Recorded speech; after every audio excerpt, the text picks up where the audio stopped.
Understanding Jesus as the Son of God in this way means recognizing that his words and actions are genuine expressions of the singular divine consciousness, not the reactions of a limited human mind. Reframing moments where he appears surprised. When Jesus expresses amazement, e.g. at great faith, it is not because he is caught off guard, but because he is genuinely expressing approval in real time.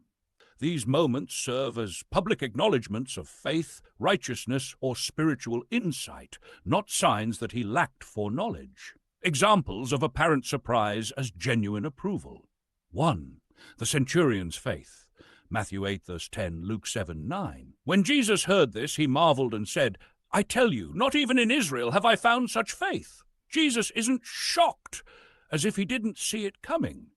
He is publicly commending the centurion's faith as an example for others. His marveling is an intentional teaching moment, drawing attention to the kind of faith that pleases God. 2. The Syrophoenician woman, Mark 7, 24-30, Matthew 15, 21-28. She pleads for healing, and Jesus initially challenges her faith. It is not right to take the children's bread and throw it to the dogs. She responds in humility and persistence. Even the dogs eat the crumbs that fall from their master's table. Jesus praises her faith. "O woman, great is your faith, be it done for you as you desire." He isn't surprised. He intended to draw out and publicly affirm her faith as an example. 3. His interaction with Nathanael.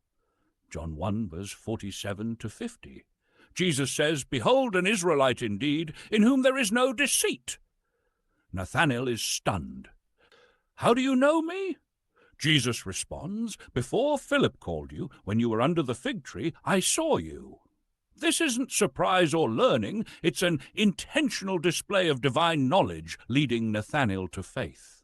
4. Jesus at Lazarus' tomb, John 11:30. He was deeply moved in his spirit and greatly troubled. Jesus wept. He already knew he would raise Lazarus, John 11:4, 11:14, 15. His emotion is not from unexpected grief, but a genuine display of divine compassion toward human suffering. Why this matters? These moments highlight what God values, rather than showing Jesus as being caught off guard. His expressions of marveling, weeping, or commending are real and intentional, not the result of ignorance, but an outflow of his divine will in real time. They reinforce the idea that he is fully aware and in control, while still choosing to engage in moments of human interaction in a deeply personal and meaningful way. Conclusion.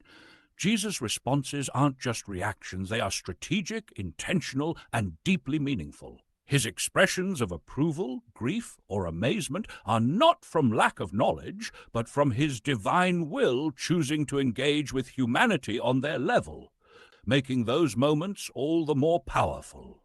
Would you say this perspective makes his responses even more meaningful rather than diminishing them?